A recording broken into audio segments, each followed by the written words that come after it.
血迹还没干透。1945年初夏的旧金山，50支钢笔在一张羊皮纸上依次签字，大厅里开了香槟，人们碰杯庆祝柏林地堡里那个饮弹的疯子。和平条约的墨迹未干，世界的牌桌被清空了，桌前只剩下2个人。斯大林的军靴踩在地毯上，正对着桌上的欧洲版图，正准备大口朵颐。此时的杜鲁门只想跟他说：你想要的幸福也许只有他能给，我的爱只会是负累。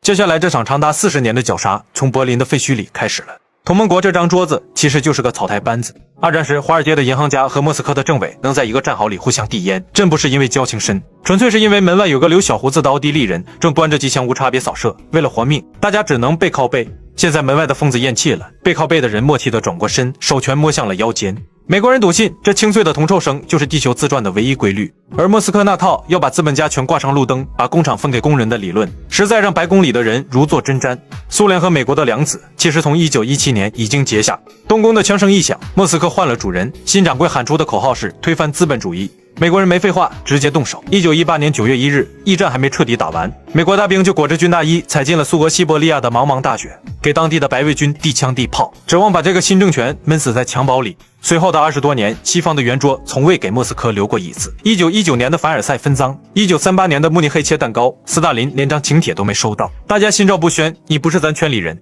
直到1941年，那个留着小胡子的奥地利落榜美术生端着机枪踹开了门。为了保命，华尔街的定制西装和莫斯科的厚呢子大衣只能捏着鼻子躲进同一个战壕，但睡在一个战壕里，梦里全是对方。二战打得昏天黑地时，斯大林看着东线填进去的一批批人命，眼珠子通红。他催着盟军赶紧在西边开辟第2战场，可美国人偏偏先跑到北非去绕圈子，迟迟不肯登陆欧洲。斯大林觉得美国人这是在拿俄国人的血耗死德国，而美国人也没忘1939年苏联是怎么跟德国签了钢铁盟约，转头去波罗的海滑拉地盘的。总之都觉得自己是正义的，对面是邪恶的。终于1945年5月，德国投降，门外的疯子断了气，算总账的时间到了。莫斯科的办公桌上压着一份带着血腥味的战损单，2000万具填在泥水里的尸体，3万座烧成焦砖的工厂，4万里扭成麻花的铁轨。过去100年，法国人、德国人顺着平坦的东欧大平原，把俄国人的院子结结实实地踏平了3次。斯大林作为吃过大亏的老江湖，早就不信什么纸面上的和平，他只要2样摸得着的东西来给自己压压惊。一是钱，德国人砸了咱的屋子，就得掏100亿真金白银来修，少一个子儿都不行。2是强，东欧那几个夹在中间的小国必须变成莫斯科门前的沙袋，往后谁再想踹门，得先踩烂这些沙袋。1945年的德国可以说是一片冒着烟的巨大废墟，工厂被炸平，青壮年几乎打光，一个连饭都吃不上，底裤都烧没了的乞丐去掏100亿美元的真金白银，他根本拿不出来。斯大林的态度很直接，没钱那我就拿食物顶账，拆机器、拉煤炭、抢粮食，连铁轨我都给你扒回莫斯科去。当时的德国被切成了好几块，美国和英国自己也占着西半边。如果斯大林把德国仅存的机器、粮食和煤炭全当成赔款拉走，西边的德国老百姓就会成百上千万的饿死、冻死。人快饿死的时候是不会管什么主义的，谁给一口面包他们就跟着谁走。美国为了稳住自己占领区的盘子，绝不能让德国人饿死，就必须自掏腰包，从美国本土运粮食、运物资去救济德国。杜鲁门一拨算盘，发现这账不对劲，我美国纳税人花钱买粮食，从前门送进德国，给德国人续命，结果德国人吃饱了饭，挖出来的煤炭、造出来的零件又被斯大林当成战败赔款，从后门一车一车拉回了苏联。这等于是美国纳税人花钱养活德国人，去给苏联人打免费的白工。在华尔街搞了一辈子金融的美国人，怎么可能吃这种哑巴亏？所以杜鲁门当时死咬着一条底线，叫第一指控原则。意思就是德国人产出的任何东西必须先用来偿还美国人给他们的救济粮款，在把美国人的本钱还清之前，苏联人休想从德国拿走一颗螺丝钉。至于东欧那些沙袋，在杜鲁门眼里，那分明是一只刚苏醒的俄国熊，正把毛茸茸的爪子伸向别人的餐盘，破坏美国人想要的那种自由世界的规矩。对付伸手要钱的人，最利落的招数就是捂紧钱包。打仗时，美国一共向盟国借出去540亿美元，其中110亿变成了肉罐头、卡车和航空汽油，一船一船的卸在苏联港口。现在笔尖离开纸面，书写的管子被瞬间拔掉，克里姆林宫的地毯上落了一地烟灰。斯大林看着断掉的补给单，大发雷霆。战时需要老子挡枪，补给管够，现在仗打赢了，耗材没用了，连一卷用过的绷带都要往回拿。旧金山联合国宪章的墨迹还没干，冷战已经开启。翻脸归翻脸，但白宫里的人心里清楚，刚打完2战，美国老百姓正忙着买福特汽车、烤苹果派，谁也不想再把自家儿子送去欧洲挨枪子，不能动武，又不能由着俄国熊乱啃，这局怎么破？1946年2月，莫斯科冷得刺骨，美国驻苏代办乔治·凯南正躺在床上发着高烧。这位在俄国待了多年的老牌外交官，让人拿来纸笔口述了一封长达8000字的电报，发回了华盛顿。凯南告诉杜鲁门，俄国人骨子里缺乏安全感，讲道理没用，他们只认实力，对付他们不能打得耗，在每一个他们想伸爪子的地方筑起防线，把他们堵在笼子里。杜鲁门看罢，拍案叫绝，这8000个字直接成了冷战初期的操作手册。理论有了，得有个大喇叭喊出来，给全世界吹吹风。杜鲁门自己是总统，直接撕破脸不太体面，于是他找了个绝佳的白手套，就是刚刚失业下岗的英国前首相温斯顿·丘吉尔。1946年3月，美国密苏里州富尔顿，丘吉尔叼着雪茄站在讲台上，清了清嗓子，抛出了那个让全欧洲打冷颤的词。从波罗的海的斯德丁到亚得里亚海的里雅斯特，一副横贯欧洲大陆的铁幕已经降下。他是在替不好意思直接撕破脸的美国政府当了一回黑脸，做了一场完美的冷战动员。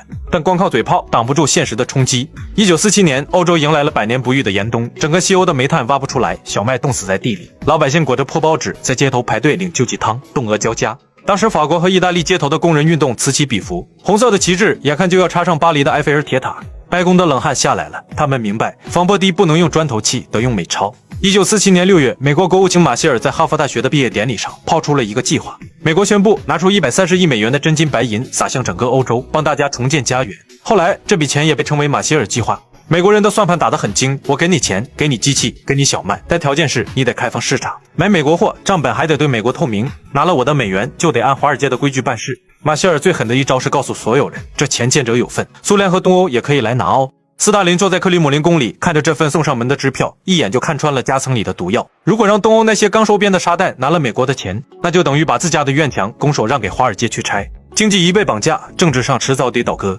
斯大林冷着脸把捷克斯洛伐克和波兰已经伸出去准备接钱的手硬生生给打了回来，谁也不许拿，我们自己搞。就这样，欧洲的版图在美钞的重压下彻底断成了2截。拿了美元的西欧和只能咬牙勒紧裤腰带的东欧，在物理上画出了一道泾渭分明的界限。而这条界限的最核心，两股力量挤压的最狠的死穴，好巧不巧，正落在那座还在废墟中喘息的城市柏林。1948年6月18日，美英法3个大掌柜在西边关起门来，偷偷发了一批新钱，叫西德马克。他们的算盘打得很明白，用这批新钱把西德的经济捏成一个整体，彻底绑上马歇尔计划的战车。这招十分狠辣，新钱一出，原来市面上流通的旧纸钱变成了废纸，像潮水一样涌向了苏联控制的东柏林，眼看就要把苏联占领区的经济直接冲垮。斯大林看着桌上的新钞票，你们拿美钞砸外围也就算了，现在直接在我的地盘中心搞金融偷袭，既然你不讲武德，那我就直接掀桌子。1948年6月24日，柏林天还没亮，通往西柏林的铁轨被苏军连夜焊死，公路中间横起了巨大的水泥路障，连运煤的运河也被几艘沉船死死堵住，西柏林的供电网被拉闸，整座城市瞬间陷入一片死寂。斯大林给杜鲁门出了一道只有2个选项的绝命单选题，西柏林有200多万张嘴要吃饭，冬天还要烧煤，现在地上的路全被我掐断了，要么你美国人灰溜溜的卷铺盖走人，把柏林整个交给我，要么你开第一枪，挑起第3次世界大战。这确实是个死局。杜鲁门坐在白宫的椭圆形办公室里，手里攥着2张烂牌，打为了一个已经被炸成渣的柏林，让美国大兵再去跟苏联的钢铁洪流拼命，美国老百姓绝对会把他赶下台。撤！今天你敢让出柏林，明天整个西欧就会明白美国是个纸老虎，只能排队去给莫斯科磕头。杜鲁门没说话，他站起身，走到窗前看了一眼天空，地上不让走，那咱们就走天上。随后，人类历史上十分炸裂的重工业快递业务开张了。美国人把原本用来往柏林扔炸弹的 C-54轰炸机内部全部掏空，装满物资。滕贝尔霍夫机场的雷达屏幕上，密密麻麻的光点排成了长龙。规则简单粗暴，3分钟降落一架飞机，轮胎一接地，卡车立刻冲上去卸货，引擎绝不熄火，卸完立刻起飞拉升，给下一架腾地方。面粉、煤炭、脱水土豆，甚至连给柏林小孩的口香糖，就像暴雨一样砸进这座被死死围住的孤岛。为了运煤，飞行员连防尘口罩都来不及戴。下了飞机，个个鼻孔里全是黑灰。斯大林站在克里姆林宫里，听着手下的汇报，脸色铁青。他算准了所有的陆地咽喉，却没想到美国人硬是用美钞和航空汽油，在天上铺出了一条一天能运8000吨物资的高速公路。打斯大林，杜鲁门不敢；打美国的运输机，斯大林也不敢。2个手里攥着核弹的大人物就这样隔着铁丝网死死盯着对方，谁也不敢眨眼，全靠烧钱来比拼内力。这场僵局硬生生耗了324天，美国人和英国人费了27万架次，往西柏林砸下了230多万吨物资。美国人撒了130亿美元的真金白银，斯大林眼睁睁看着东欧这群小弟咽口水，自然也需要援助一下。为了防止小弟们跟着美国人的糖衣炮弹跑，必须得弄出一个自己的经济圈，也就是莫洛托夫计划。这个计划没有美元，但有另外一样东西，就是重工业的图纸和设备。他要求每一个东欧国家，哪怕你以前是种玉米的，或者是做高档皮鞋和轻武器的，现在统统给我去搞炼钢厂、造坦克、搞重型机械。为了达成这个目标，苏联确实派出了大批专家，把自己的冶金、机械制造技术和图纸几乎免费交给了东欧。波兰那个庞大的新火塔钢铁厂，就是苏联手把手帮着建起来的。斯大林是在用自己的模子，把东欧各国强行敲打成一个个微缩版苏联。目的是什么？是让他们能够军事工业上自给自足。可是代价十分惨重，东欧各国的轻工业和农业彻底崩盘，老百姓家里有重型拖拉机，却买不到一把好用的牙刷。终于，1949年5月12日，苏联人默默搬开了公路上的水泥墩子，切断的铁轨被重新接上。封锁结束了，斯大林没能饿死西柏林，杜鲁门保住了面子。大面上的路虽然通了，但这300多天的断水断粮，已经在两边人的心里浇筑成了一道看不见的钢筋混凝土。地球终于在柏林这块巴掌大的地方，听到了极其清脆的一声断裂。10月，德国分成2个国家，德意志联邦共和国和德意志民主共和国，这就是冷战历史上第一次重大危机，史称第一次柏林危机。从1949年柏林危机解除到1961年，整整12年。这12年里，东德就像一个被割开了大动脉的病人，每天都有成千上万的工程师、医生、大学教授和熟练工人拎着公文包，假装去西柏林散个步、喝杯咖啡，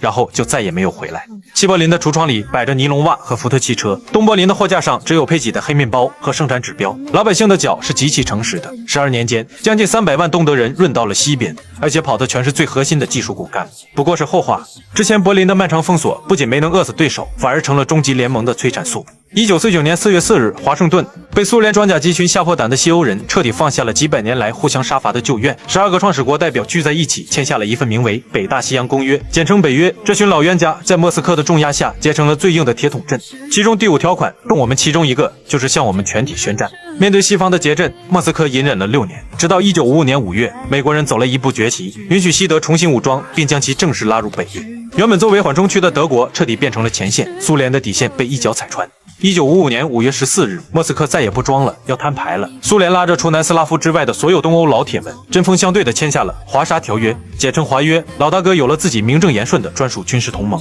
至此，北约与华约这2头武装到牙齿的超级巨兽，在欧洲大陆的版图上正式亮出獠牙。冷战从暗地里的经济互掐和天上扔土豆的试探，彻底升级为手指悬在核按钮上的绝对军事对峙。时代的一粒灰落在这200多万人身上，成了长达几十年的漫漫长夜。风吹过波罗的海的铁幕，吹过查理检查站冰冷的探照灯，吹过那些被焊死的铁轨。在那些无声的岁月里，多少头发花白的人在界碑前站成了沉默的雕像，又有多少封写满思念的信件，最终只能在无法投递的邮筒里慢慢泛黄。